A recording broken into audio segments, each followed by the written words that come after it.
जी दोस्तों, नमस्कार, आदाब, सत श्री अकाल। मैं दानिश महाजन प्रोग्राम बदलता दौर में आपका स्वागत करता हूं। जैसा कि आप जानते हैं कि हम एक सीरीज कर रहे हैं एनेबल मी एक्सेस के साथ, deconstructing accessibility by AccessAlly the initiative of enable me access, जिसमें हमारी कोशिश है कि डीकंस्ट्रक्ट करें एक्सेसिबिलिटी से रिलेटेड जो मिथ्स है, या आपको ये बताएं ये मिथ है या फिर ये रियलिटीज हैं। तो आज के इस एपिसोड में हमारा जो टॉपिक है वो है एक्सेसिबल टॉयलेट, और हमारे साथ बहुत खास मेहमान हैं। We have mister Peter, co-founder enable me access. Welcome to the show, Peter साहब। Good morning. Thank you. So before we start, Peter Saab, on this topic, could you please introduce and tell our listeners a little bit about yourself? Sure. I live in India. My wife is from Baroda in Gujarat, and I've been living in India over the last 20 years, off and on. I work in various different countries in the oil industry, and I took an interest in accessibility as my wife became more disabled.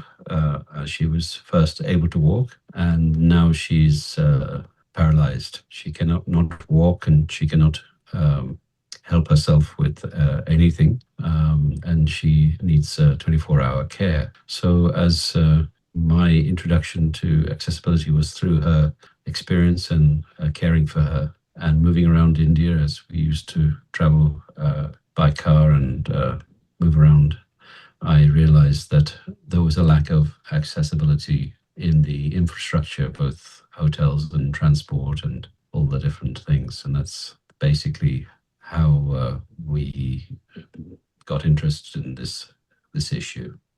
Now tell me, what is accessible toilet, and what are the changes took place throughout once we have RPWD Act in 2016. So it's been decade. So Yes. tell us the changes, and Mm. for our listeners, what is accessible toilet? Yes. So the standards for accessibility started in 2002 with the National Building Code. And it was not enforced at all. And then in 2016, the Rights for Person with Disability Act mandated that all public buildings and private buildings must be accessible. And part of that is the accessible toilet. And basically, the accessible toilet should be as per the National Building Code 2016. And now that has been updated in 2026 with the new standard called IS 4963 and 2025, sorry. And that is the new standard for all the accessible features in a building. We call them facilities. That includes toilets, lifts, stairs, ramps, parking, and all these different facilities. Who is this accessible toilet for? Is it only for persons with disabilities, or it covers broader categories? Yes. So the drive for accessibility in India has started off very much towards the needs of persons with disability. Although now the move in the standards and also in advocacy is towards looking at this as a universal design feature. And this is very helpful because it moves away from the exclusive use of accessible toilets just for persons with disability to actually becoming a toilet for all. So there are many different types of users, and that might include mothers with nursing babies, and it might be different users, maybe wheelchair users or visually impaired, maybe somebody taking medication. There are many different users, and even including where it's necessary for somebody to have assistance. The larger the space, the more comfortable that is. Let's say a carer is looking after somebody with a physical disability to assist them to move and get from a wheelchair onto the toilet and perhaps help them with medication or whatever. And also for families, those changing the nappies of babies, and maybe a child has needing to have clothes changed or something like that due to maybe some accident. And so the universal features of an accessible toilet are useful to many, many different types of users. And the emphasis is away now from just seeing this as a facility only for persons with disabilities. And I think that is very useful. Key differences क्या हैं? What are the key differences between Yes. general toilet and accessible toilet? Yes. So an accessible toilet has specific features which are mainly facilitating ease of use for those who maybe have some physical challenges. So there'll be grab bars at certain heights. There'll be a wash basin without any cupboard underneath it so that the wheelchair user can approach it and get their knees underneath the wash basin. There'll be folding grab bars on the open side of the toilet. That's the side of the toilet without a wall next to it. And then on the wall adjacent to the toilet, there'll be grab bars fixed to the wall. And all of these things will be at very specific heights to make sure that they're usable. They can't be too high or too low. And then other things which are it's a small detail, but very important. You may have noticed that some people have closed fists, particularly elderly. They might have arthritis, and they may not be able to use their fingers as well. And even small children may not be able to grab things as well as an adult. So features like the door handles are very important. So that is specified in the standards that we should use lever-type door handles. The latching mechanism should be easy to move. It shouldn't be a small knob or a small latch, and bolt-type latches should not be used. All of these are defined so that they'll be easy to use with, for somebody without any physical disability, but for somebody who has a physical disability, these are very important features, including things like the large button for a flash control rather than a small one, and anything that requires more force to operate should be actually be operated with less force. And then there might be some very specific features like an emergency call button or cord for anybody who might be having difficulty that they can call for assistance. And that is generally more in a high footfall toilets where there are maybe in an airport or a transport hub. So what is the cost involved? How expensive it is? This is a good question.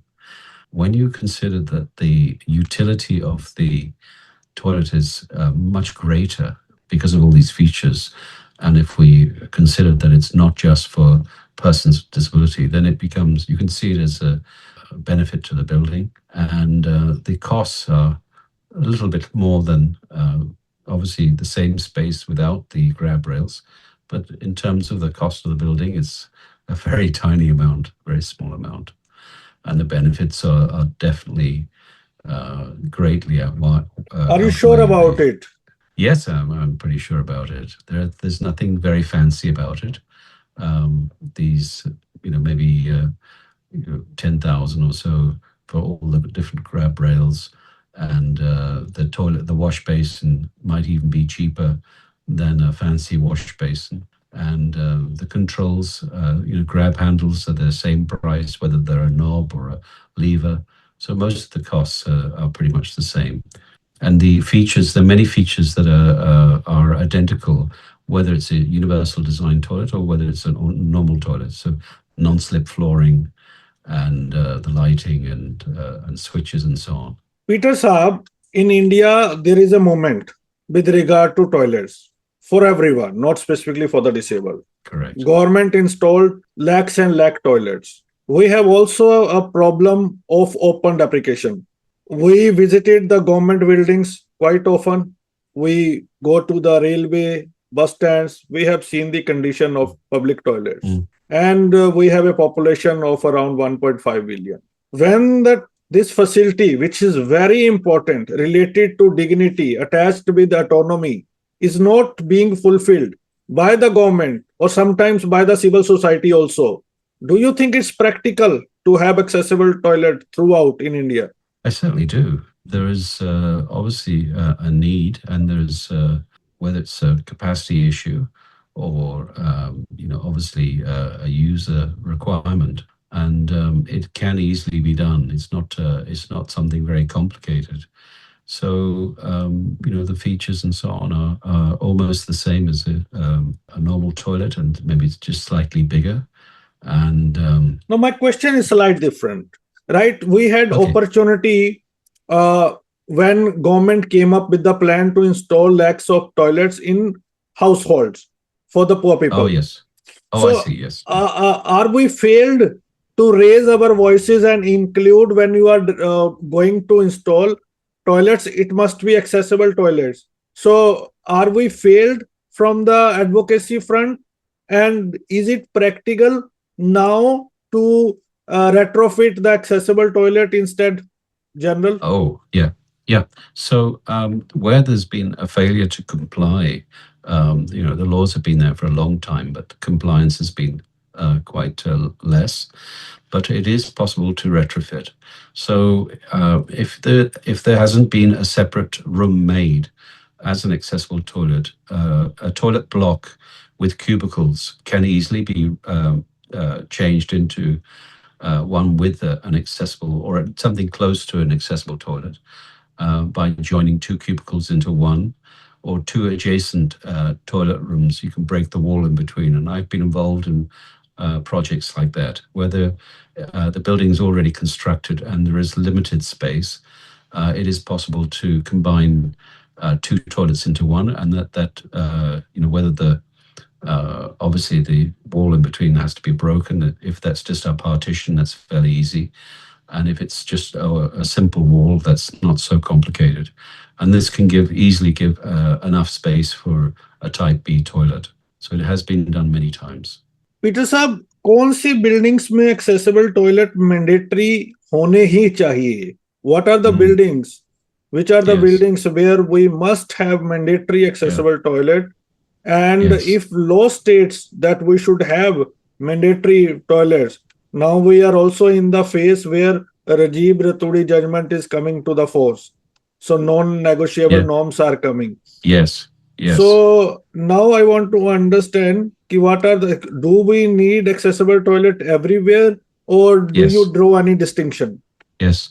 The only distinction is a private bungalow or a private apartment. That is the only place where it's not compulsory. Every public building that has a toilet and should have a toilet. So there is a lot of restaurants that don't have toilets, but they should do. That's I've seen that in various cities where there's a lot of congestion. I don't know how they manage to get those uh, licenses to operate, but every building needs to have an accessible toilet. Now, for larger buildings, the accessible toilet should always be in the entrance, near to the entrance, next to the foyer, close to the lifts and stairs. And this becomes obviously a very utilitarian and very useful feature and an enhancement to a building. And it certainly gives it that kind of useful kind of international kind of standard. And when it's difficult for individual units to have an accessible toilet, sometimes there can be a common one. So let's say you have a shopping mall where there are many restaurants and many different establishments in the building. There could be on each floor one accessible toilet, and this is a good solution. Once But they again, I certainly want need. to bring you on the same point I just raised a while before. Now, Yeah. one, we had a very famous Bollywood movie, Toilet Ek Prem Katha, which has been debated, discussed all over. But they spoke about toilet, but not accessible toilet. It could have been a Yes. medium of Correct. awareness. Then again, a huge campaign, which is still going on by the central government Yeah. to install toilets. Again, the accessible word was missing. Yes. Now I want to understand, since you're expert on it. One, is disabled community along with all the NGOs failed to do advocacy? Two, is government willingly not added accessible word, or they were not aware, or they were not sensitized?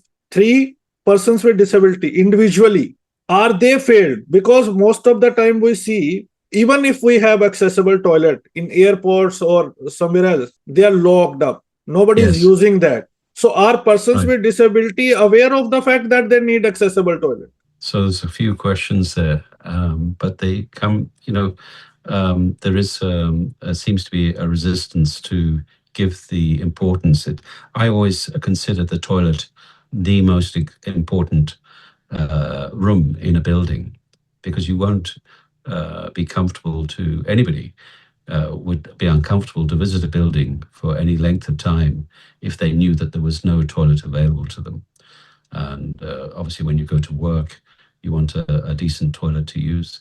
And when you're traveling, you want to know that on the route and on your journey that you'll be able to have an accessible toilet. The problem with provision of accessible toilets is many, and again, the government has failed to emphasize the standards. So that's that enforcement and kind of accountability for failure to conform to standards is a very serious issue, and it's certainly something that's, although it's been there for so long now, and yet they don't seem to give enough importance to it. And on the private sector side, you will see that the developers and builders give least importance to toilets, even though it's as I say, in my opinion, it's the most important room in the building. So when architects develop a plan, the facade and the special features, maybe it's conference rooms and swimming pools or whatever, all the fancy stuff is done by the senior architects, and the intern and the most junior person will be given the toilet, and that these are the people who are least skilled. And if you think about a toilet, it's quite a complex room. It has a lot of features. So if it's not planned correctly, then inevitably it'll be a failure. So that the emphasis within society, within government, and I think for the for persons with disability, there is clear understanding that this is a huge problem. But even in the advocacy market, you can say for clean toilets, for instance, there is a huge uh, campaign by various organizations for toilets to be provided everywhere. But again, that they've failed to, because they're working from a different angle, they're working from an angle of hygiene rather than inclusion for all. They have failed to mention this. So a lot of public toilets, like the Sulab toilets and other toilets made by government and other organizations, inevitably fail to provide one that is accessible. And even those that are made accessible, it's more like a tick box. So it's quite often the features are wrongly arranged, unfortunately. So it's something that needs a lot of work still done on it. Even there is a business attached, there is a business case, but most of the time we fail to put that. I remember somebody reaches out to me from the disabled community that why don't you organize a trip with our company. The trip includes 20 to 25 people, but when it comes to toilet, so they were saying we are not going to provide you washroom attached Yeah. with the room, and all the 25 people said no, we are not going to join the trip. So Yeah. there is also a business case, but companies, hotels, most of the time overlooks that. Now I want to understand from you a different thing. Now, in your remarks, you said this campaign is going on from 22. We had standards for accessible toilet from 2002 onwards. Then, time to time, it's being changed. In 2016, now lately in 25. Correct? Correct. What changes? So the building standards have hardly ever changed. The requirement by the government is the mandate. So the mandate started in 2016. Before it was a standard, but it was not mandated. So standard is a guidance.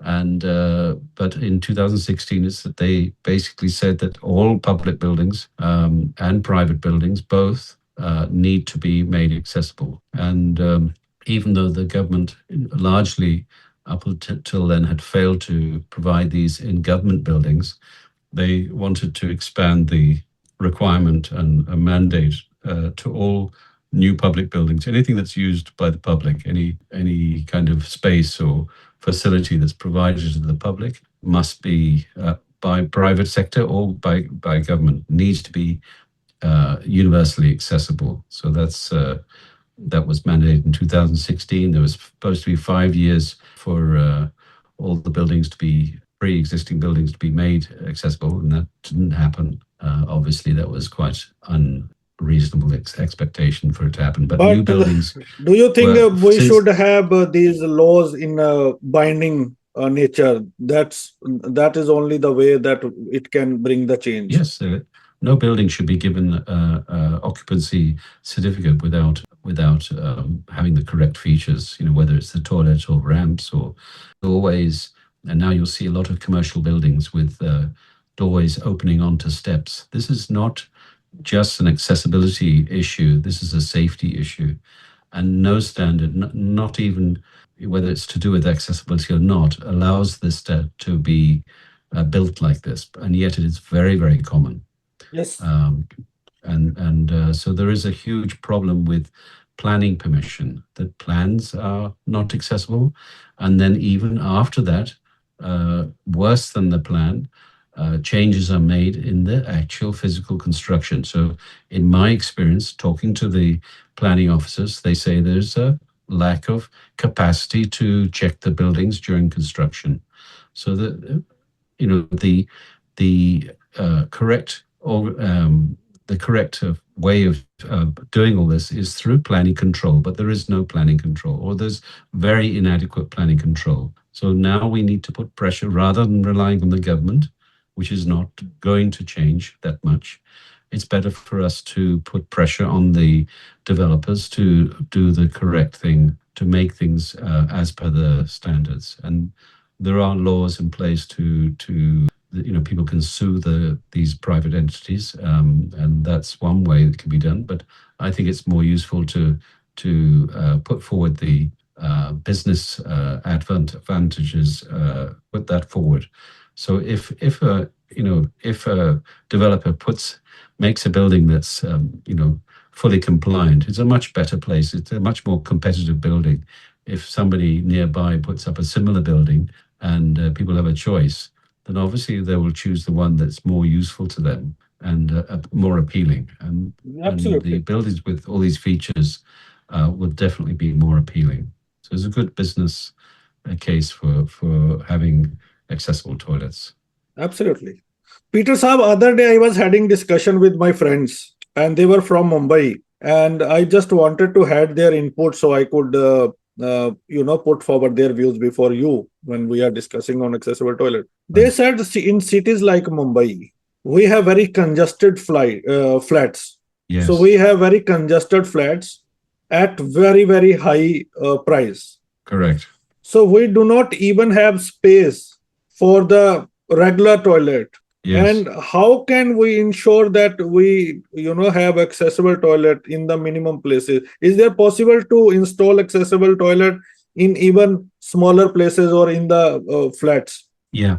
So it may not be possible to, once a building is constructed, it's very difficult to change it, but there are features that should be always there. So it is compulsory for at least one toilet near to the entrance, usually the common toilet, to have a doorway at least 900 millimeters wide, so that somebody using crutches or walking aid or wheelchair can get into the toilet. And then, if there is a compromise, that should not be the compromise.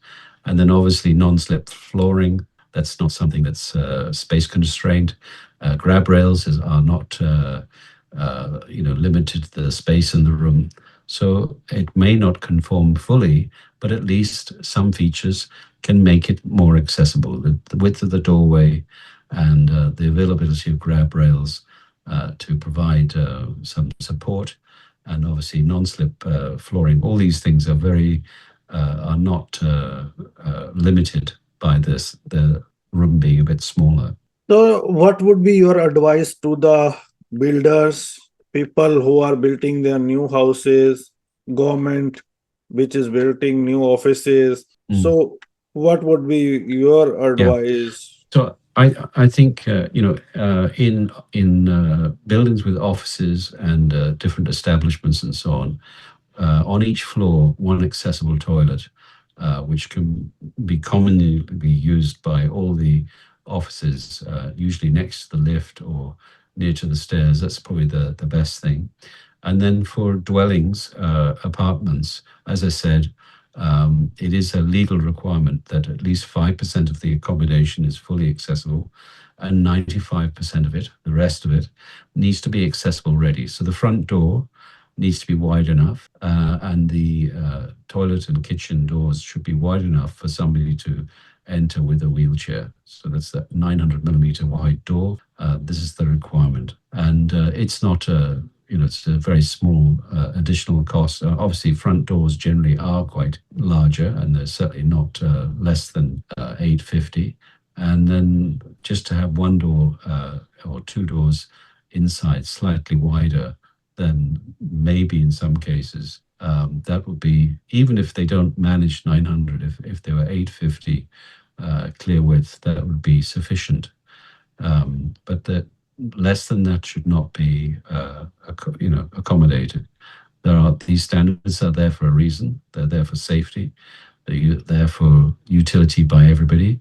Obviously, if you have a limited space, then you have to be creative with your use of space. And if you look at other countries like Japan and so on, they're extremely creative with very, very congested spaces, and yet they manage.